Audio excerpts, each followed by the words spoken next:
اعوذ باللہ من الشیطان الرجیم، بسم اللہ الرحمن الرحیم۔ مظلوم کی بد دعا سے بچنا اور ڈرتے رہنا۔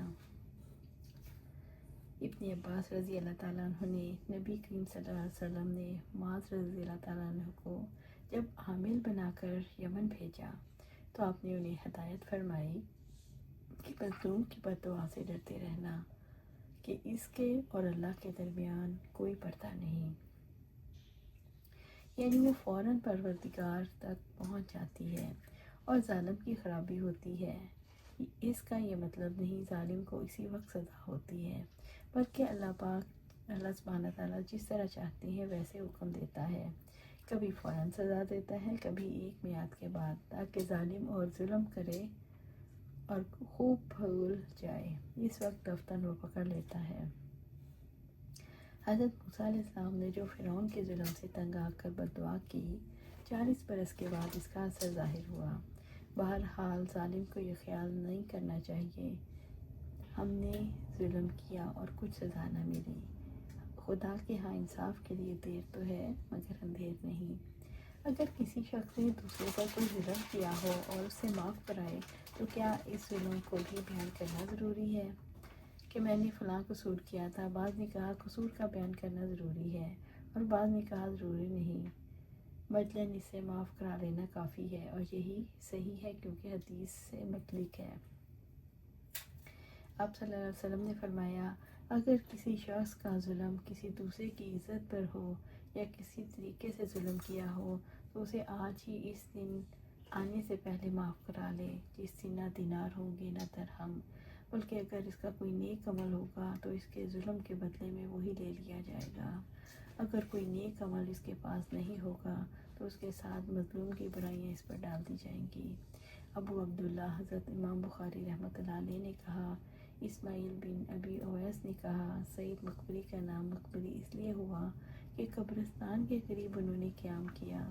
ابو عبداللہ امام بخاری رحمۃ اللہ علیہ نے کہا، سعید مقبری ہی بنی لیث کے غلام ہیں، پورا نام سعید بن ابی سعید ہے، ان کے والد ابو سعید کا نام کسان ہے۔ مظلمہ ہر اس ظلم کو کہتے ہیں جس مظلوم از راہ صبر برداشت کر لے، کوئی جانی ظلم ہو یا مالی، سب پر لفظ مظلمہ کا اطلاق ہوتا ہے۔ کوئی شخص کسی سے اس کا مال زبردستی چھین لے تو یہ بھی ایک مظلمہ ہے۔ آپ صلی اللہ علیہ وآلہ وسلم نے ہدایت فرمائی کہ ظالموں کو اپنے مظلوم کا فکر دینے ہی میں مظالم کا فکر دنیا ہی میں کر لینا چاہیے، کہ مظلوم سے معاف کرا لیں، ان کا حق ادا کر دیں، ورنہ موت کے بعد ان سے پورا بدلہ لیا جائے گا۔ جب کسی ظلم کو معاف کر دیا تو واپسی کا مطالبہ بھی باقی نہیں رہا۔ اب عائشہ رضی اللہ تعالیٰ عنہ نے قرآن مجید کی آیت، اگر کوئی عورت اپنے شوہر کی طرف سے نفرت یا اس کے منہ پھیرنے کا خوف رکھتی ہو کے بارے میں فرمایا، کسی شخص کی بیوی ہے لیکن شوہر اس کے پاس زیادہ آتا جاتا نہیں بلکہ اسے جدا کرنا چاہتا ہے، اس پر اس کی بیوی کہتی ہے، میں اپنا حق تم سے معاف کرتی ہوں، اس بارے میں یہ آیت نازل ہوئی، یعنی اگر شوہر میرے پاس نہیں آتا تو نہ آ، لیکن مجھے کو طلاق نہ دے، اپنی زوجیت میں رہنے دے، یہ درست ہے۔ خاوند پر سے اس کی صحبت کے حقوق ساقط ہو جاتے ہیں۔ حضرت علی رضی اللہ تعالیٰ عنہ نے کہا، یہ آیت اس باب میں ہے کہ عورت اپنے مرد سے جدا ہونا برا سمجھے اور خاوند بیوی دونوں یہ ٹھہرا لیں کہ تیسرے یا چوتھے دن مرد اپنی عورت کے پاس آیا کرے تو یہ درست ہے۔ حضرت سودا رضی اللہ تعالیٰ عنہ نے بھی اپنی باری آپ صلی اللہ علیہ وسلم کو معاف کر دی تھی۔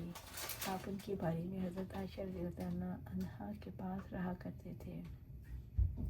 اگر کوئی شخص دوسرے کو اجازت دے یا اس کو معاف کر دے مگر یہ بیان نہ کرے کہ کتنے کی اجازت اور معافی دی ہے، آپ سہل بن سعد سعدی نے کہ آپ صلی اللہ علیہ وسلم کی خدمت میں دودھ یا پانی پینے کو پیش کیا گیا، آپ صلی اللہ علیہ وسلم نے اسے پیا۔ آپ صلی اللہ علیہ وسلم کے دائیں طرف ایک لڑکا تھا اور بائیں طرف بڑی عمر والے تھے۔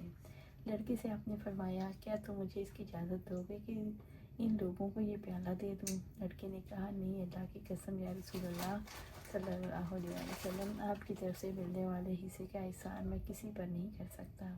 راوی نے بیان کیا کہ آخر رسول اللہ صلی اللہ علیہ وسلم نے وہ پیالہ اسی لڑکی کو دے دیا کیونکہ اس کا حق مقدم تھا، وہ داہنی طرف بیٹھا تھا۔ اس حدیث کی باب سے مناسبت کے لیے بعض نے کہا، امام بخاری رحمۃ اللہ علیہ نے باب کا مطلب یوں نکالا کہ آپ صلی اللہ علیہ وسلم نے پہلے وہ پیالہ بوڑھے لوگوں کو دینے کی ابن عباس رضی اللہ عنہ سے اجازت مانگی۔ اگر وہ اجازت دے دیتے تو اجازت ایسے ہی ہوتی جس کی مقدار بیان نہیں ہوئی، یعنی یہ بیان نہیں کیا کہ کتنے دودھ کی اجازت ہے، بس باب کا مطلب نکل آیا۔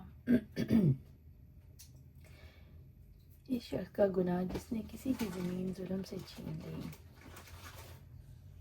آپ صلی اللہ علیہ وسلم نے فرمایا، جس نے کسی کی زمین ظلم سے لے لی، اسے قیامت کے دن 7 زمینوں کا طوق پہنایا جائے گا۔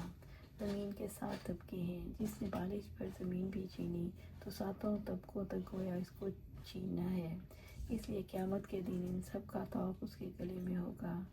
دوسری روایت میں ہے، وہ سب مٹی اٹھا کر لانے کا اس کو حکم دیا جائے گا۔ بعض نے کہا طوق پہنانے کا مطلب یہ ہے 7 طبقے تک اس میں دھنسا دیا جائے گا۔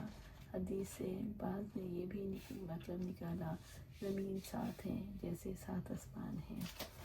اللہ سبحانہ تعالیٰ سے دعا ہے ہمیں قرآن و سنت پر عمل کرنے کی توفیق دے اور اس پر عمل کریں، اور اللہ سبحانہ تعالیٰ جنت الفردوس میں اعلیٰ مقام پر اپنے پاس گھر عطا فرمائے۔